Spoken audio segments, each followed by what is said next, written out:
everyone, this is EDWAN and today we are back in the studio. Namaste everyone. I know a lot of you guys are using EarPods. Today's question is, can you make music using Apple Earpods? In today's video, I'm going to test and explain cool software that was sent to me by the awesome guys at Bullseye Audio. And so they claim that their digital signal processing algorithm is so powerful that it can make the Apple Earpods sound better than any headphones in the world. So let's see if that's true. Let's see if EarPods can be used for music production. And if you own EarPods, just plug them in and you're going to enjoy the sound with me. Enjoy the sound. ASMR experience provided by your producer EDWAN. If you enjoyed this video, please leave a thumbs up, of course, and subscribe if you are not part of the producer family yet.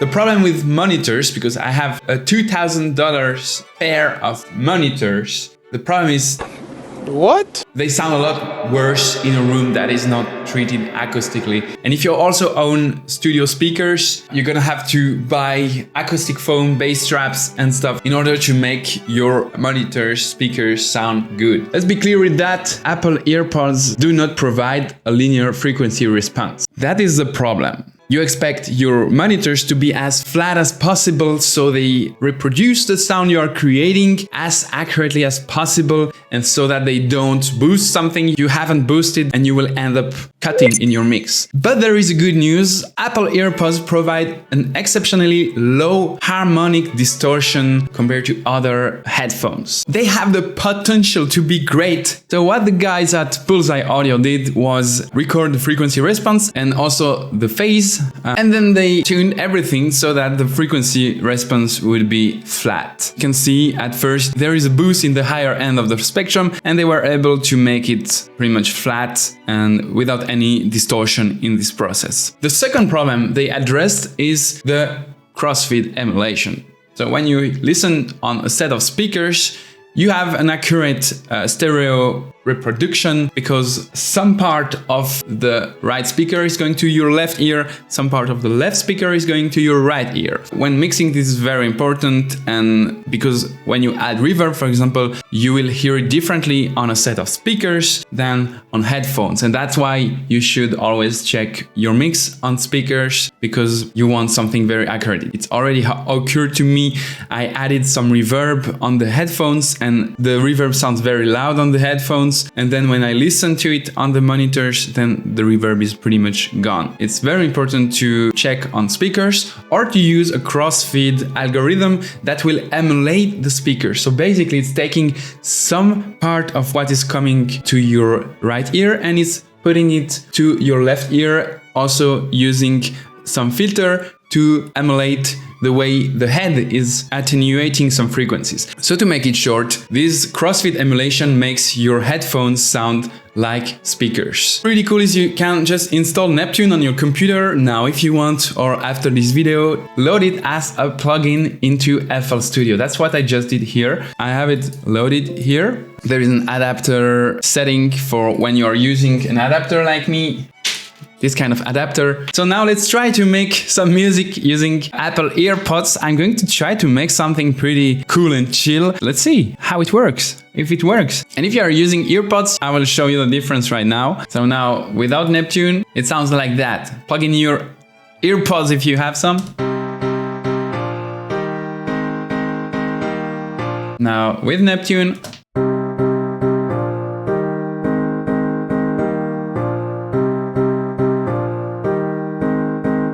sounds more accurate. Obviously, you don't have this ringing anymore in the higher end. Now let's try to make it wider. Stereo shaper, that's what I use on the piano. So without. And with.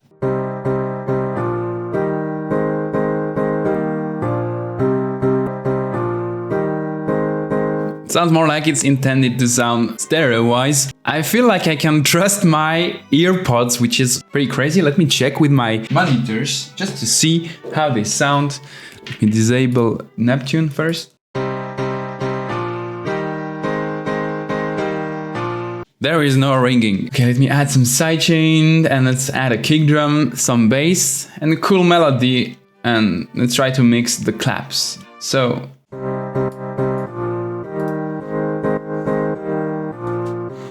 okay, we have the piano.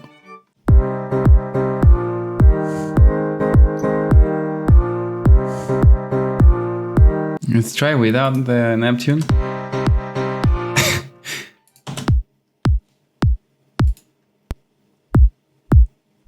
Even the kick sounds thin. It shouldn't sound thin. Neptune really corrects this and I'm quite impressed. How about the bass? Let me know if I should release this song later on. Without Neptune. With Neptune.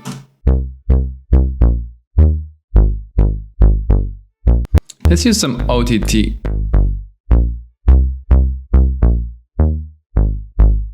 Compress a little bit.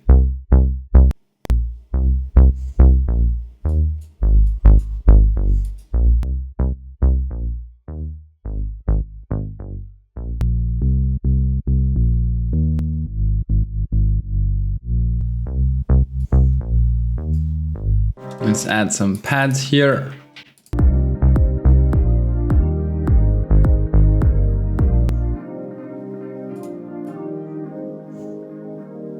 Something I want to do on the piano is cut a little bit of the 5 to 600, maybe 800 to cut this kind of boxiness. Use a high pass so it doesn't interfere with the bass. Compress it a little bit, frequency limiter, compressor mode, here we go. Increase the attack.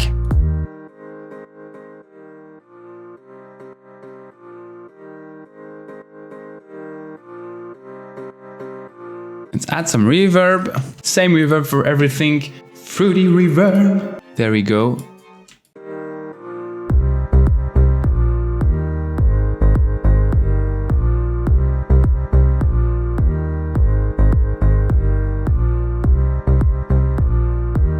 Remove the low end from the reverb.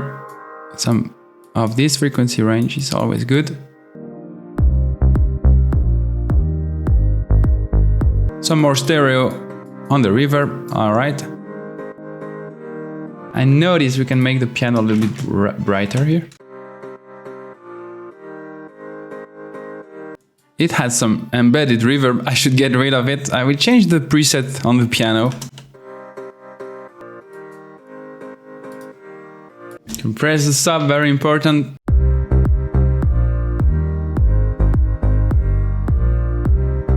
A bit less sidechain on the higher end of the bass. Doesn't need to be as sidechain, it's less critical because the kick drum is interfering less with the high end.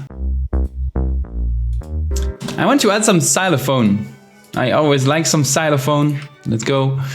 Add some xylophone.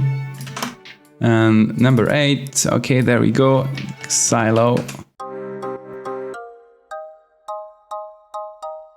Mix up the chords a little bit. A few moments later. Nice. A weird resonance here.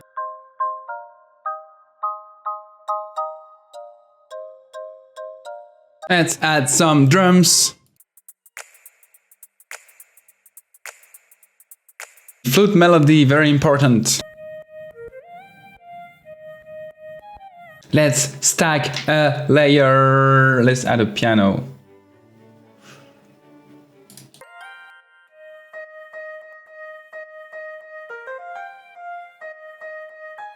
Another one.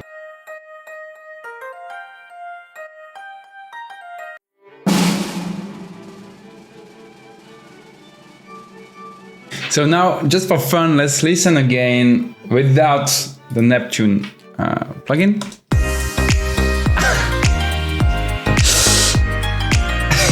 Okay. If you are using reliable headphones or speakers, just try and tell me if it sounds good. I think it speaks for itself. If you are using EarPods, you can notice the difference instantly. If I were to mix not using this, I would be like turning down all my highs, like.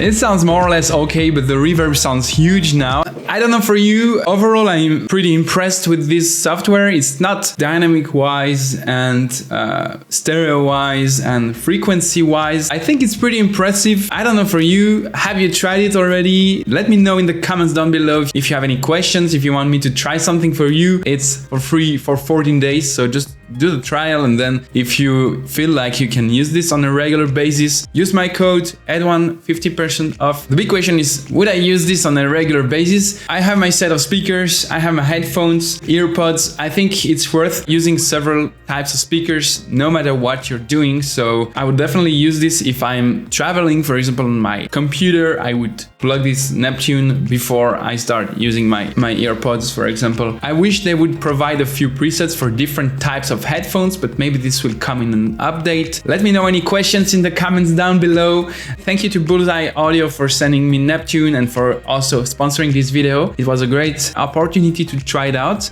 So guys, if you enjoyed this video, leave a thumbs up. Let me know your suggestions for next videos in the comments down below. And no matter what headphones or speakers you're using, have fun in the studio. And of course, don't forget to pray to a fellow studio God. Bye, producers.